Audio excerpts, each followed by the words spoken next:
Kota Santri, begitulah julukan lain untuk Kota Kudus, Jawa Tengah. Kota yang menjadi pusat dakwah Islam di Pulau Jawa. Salah satu bukti nyata dengan hadirnya Masjid Menara Kudus.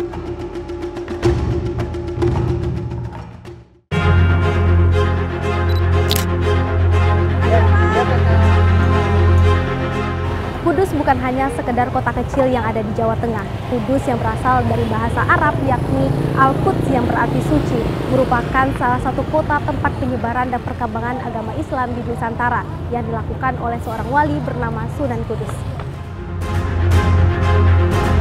Masjid Menara Kudus dibangun oleh Sunan Kudus, salah satu wali Songo, Panglima Perang Kesultanan Demak, juga keturunan ke-24 dari Nabi Muhammad SAW. Ada 4 gerbang yang berdiri kokoh. Salah satu gerbang kental dengan mitos tentang sebuah ajian bernama Raja Kalacakra.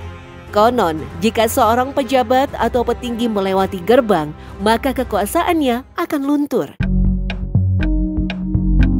Meski sebagian masyarakat percaya, namun asal-usul Raja Kalacakra masih jadi pertanyaan. Kalau kita amati bahwa raja dari Kalacakra tersebut ya, yang dahulu memang dipasang selain dari melindungi dari para jamaah ataupun orang-orang yang ada di area masjid sini dari hal-hal yang tidak diinginkan, setidaknya bisa untuk, kalau untuk saat ini ya, bisa untuk mengatur tingkah laku kehidupan masyarakat sendiri.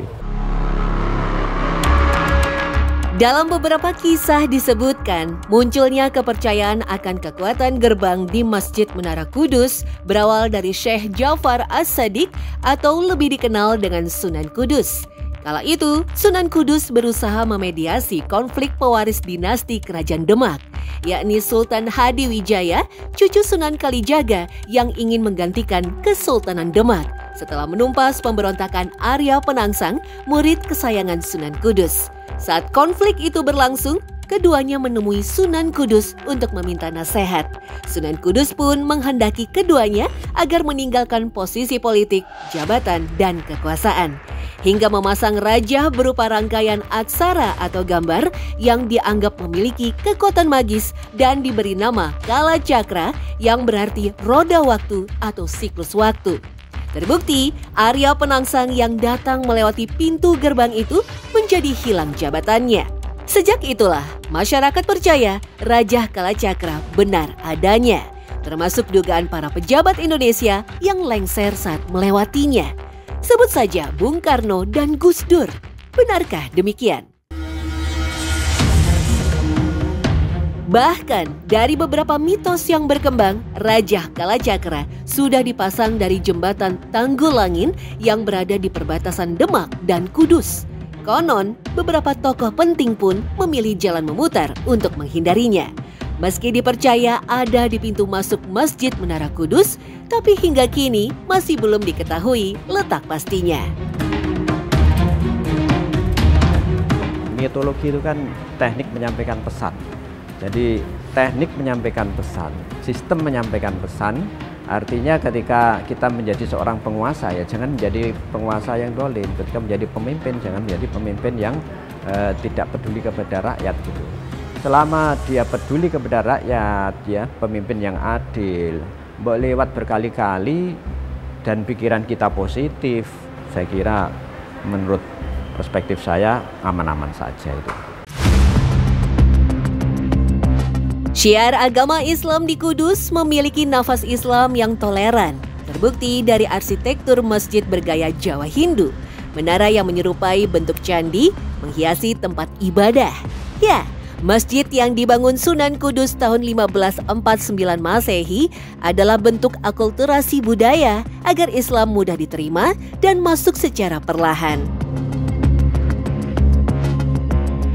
Cuman yang jelas kita berani mengatakan bahwa gapura ini adalah sebagai pintu masuk ke dalam ruangan masjid yang dibangun oleh Sunan Kudus. Jadi masjid yang dibangun oleh Sunan Kudus pada waktu itu sangat kecil.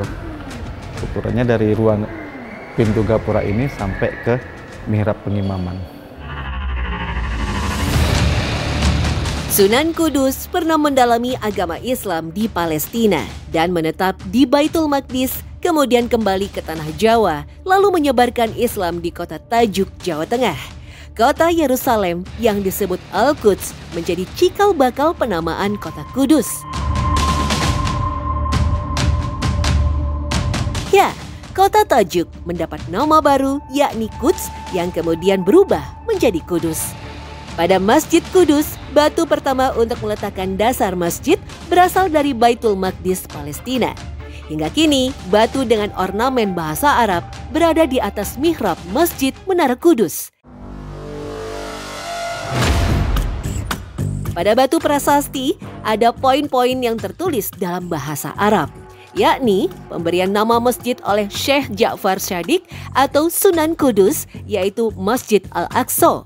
Tanggal pendiriannya yang tertulis 18 Rajab tahun 956 Hijriah atau 23 Agustus 1549 Masehi. Mulanya masjid ini bernama Al-Manar, namun berubah menjadi Masjid Al-Aqsa. Sentuhan unik lainnya adalah piringan keramik berwarna biru putih pada dinding masjid. Yang menunjukkan tentang peninggalan dari Sunan Kudus ini adalah sebuah batu prasasti yang mana batu prasasti tersebut bertuliskan huruf Arab, dan itu pada tanggal kalau nggak salah itu 25 Juli tahun 2011 para ahli-ahli baik dari ahli arkeologi, sastra Arab dan juga ahli sejarah, bahkan para kiai-kiai yang mempunyai latar belakang ilmu seperti kayak ilmu falak, ilmu khat, dan juga ilmu yang tarikh Islam, kita duduk bersama membaca isi batu prasasti tersebut. Yang mana dalam batu prasasti tersebut hasil dari bacaan tersebut. Menara setinggi 18 meter menjadi ciri khas Masjid Kudus yang bersejarah. Menara terdiri dari 3 bagian yang merupakan ciri khas bangunan bergaya Hindu, yaitu bagian kaki, badan, dan puncak. Pada badan menara dengan tumpukan batu bata merah yang dipasang tanpa perekat semen. Sementara atapnya dipenuhi konstruksi kayu jati. Di dalam menara, beduk dan pentungan digunakan sebagai penanda waktu sholat. Suara beduk dari ketinggian kala itu bisa terdengar hingga 10 km. Karena menara inilah, masjid dikenal dengan sebutan Masjid Menara Kudus. Pada zamannya Sunan Kudus itu belum ada yang namanya pengeras suara.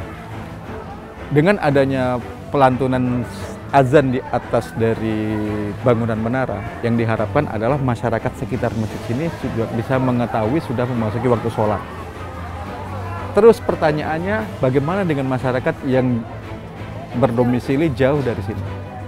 Masyarakat yang berdomisili jauh dari sini, ya, mereka bisa mendengarkan suara beduk yang ditabuh sebelum azan dikumandangkan. Selain kental dengan goresan budaya Jawa, Masjid Menara Kudus juga menyimpan peninggalan kepercayaan Buddha, yaitu adanya 8 pancuran air wudhu yang berada di samping masjid. Dalam ajaran Buddha, bermakna 8 jalan kebenaran atau Asta Sanghika Marga. Pancuran air wudhu mencerminkan toleransi dan harmonisasi budaya. Berjalan ke bagian barat makam, komplek pemakaman tak pernah sepi peziarah. Lantunan ayat suci Al-Quran tak pernah putus dipanjatkan para peziarah. Disinilah disemayamkan jasad Sunan Kudus beserta keluarga dan pengikutnya. Perbedaan usia makam terlihat dari jenis bahan material pelindungnya, seperti batu bata, kayu jati, batu andesit, hingga batu karang. Di area dalam hanya ada makam sang wali yang ditutupi dengan tirai putih atau disebut kain mori. Setiap 1 Muharram, kain putih yang mencapai 1.500 meter akan diganti dengan yang baru melalui tradisi yang disebut buka luwur. Tentang ilmu-ilmu yang dikuasai oleh Sunan Kudus, ya, beliau tidak pernah menyombongkan. Sebagai bukti, beliau rela meninggalkan jabatan tersebut untuk menyebarkan agama Islam. demi syiarnya agama Islam agar masyarakat yang memeluk agama Islam bisa menyebar luas. Dalam berdakwah, sang wali melakukan pendekatan seni dan budaya, toleransi terhadap budaya setempat, juga menghindari kekerasan.